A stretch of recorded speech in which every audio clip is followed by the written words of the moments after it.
എൻ്റെ അപ്പനെയും അമ്മയും കൊന്നത് പോലീസുകാരും കോടതിയും കൂടെയാണ്.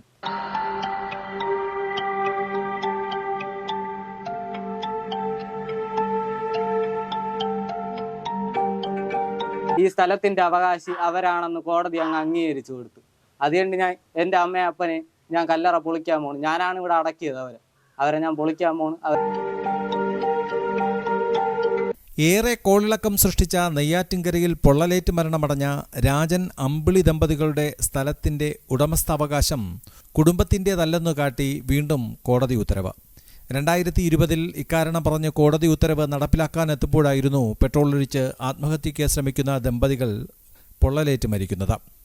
2020 ഡിസംബറിലാണ് രാജൻ അമ്പിളി ദമ്പതികൾ കോടതി ഉത്തരവ് നടപ്പിലാക്കുന്നതിനിടെ പൊള്ളലേറ്റ് മരിക്കുന്നത്. അതിയന്നൂർ ഭാസ്കർ നഗർ സ്വദേശികളായ രാജൻ അമ്പിളി ദമ്പതികളുടെ വീടിന്റെ ഉടമസ്ഥാവകാശം വീണ്ടും ഇപ്പോൾ ചർച്ചയാവുകയാണ്. ഉടമസ്ഥാവകാശത്തിന്റെ പേരിൽ ഇവർക്കെതിരെ കോടതി വിധി വരികയും തുടർന്ന് ഇവരെ വീടിന് പുറത്താക്കാനുള്ള ശ്രമത്തിനിടയിലുമാണ് ഇരുവരും മരണമടയുന്നത്. മരണശേഷം ഇരുവരുടെയും മൃതദേഹങ്ങൾ അവിടെ തന്നെ മക്കൾ കല്ലറ കെട്ടി അടക്കുകയായിരുന്നു. തുടർന്ന് ഫിലോകാലിയ ഫൗണ്ടേഷൻ വീടിന്റെ പണികൾ ഏറ്റെടുത്ത് പൂർത്തീകരിച്ചു നൽകിയിരുന്നു. എന്നാൽ വീണ്ടും ഭൂമിയുടെ ഉടമസ്ഥാവകാശത്തിന് കോടതിയുടെ ഉത്തരവ് വന്നതോടെ കോടതിക്കെതിരെ പ്രതിഷേധവുമായി എത്തുകയാണ് രാജന്റെ രണ്ടാമത്തെ മകൻ രഞ്ജിത്ത്. എൻ്റെ അപ്പനെയും അമ്മയും കൊന്നത് പോലീസുകാരും കോടതിയും കൂടെയാണ്. ആ ലൈറ്റർ തട്ടിയത് പോലീസുകാരനാണ്. അത് എല്ലാവരും കണ്ട കാര്യമാണ്. എന്നിട്ട് ആ പോലീസുകാരൻ്റെ നേരെ എന്ത് നടപടിയെടുത്ത്? വല്ല നടപടിയെടുത്താൽ? ഒരു നടപടിയും എടുത്തില്ല. ഇപ്പം ഈ സ്ഥലത്തിന്റെ അവകാശി അവരാണെന്ന് കോടതി അങ്ങ് അംഗീകരിച്ചു കൊടുത്തു. അതുകൊണ്ട് ഞാൻ എൻ്റെ അമ്മയും അപ്പനെ ഞാൻ കല്ലറ പൊളിക്കാൻ പോണു. ഞാനാണ് ഇവിടെ അടക്കിയത്. അവരെ ഞാൻ പൊളിക്കാൻ പോണു.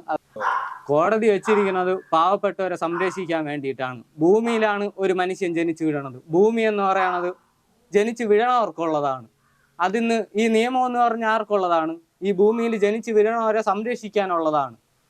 ആ നിയമങ്ങൾ വല്ലതും ഇപ്പം നടപ്പാക്കണുണ്ടോ? വക്കീലുമായി ബന്ധപ്പെടുമ്പോൾ തുടർ നടപടികൾ ഹൈക്കോടതിയിലാണ് നടക്കേണ്ടതെന്നും അതിന് രാജന്റെ മക്കൾ തയ്യാറാകുന്നില്ലെന്നും പറഞ്ഞു.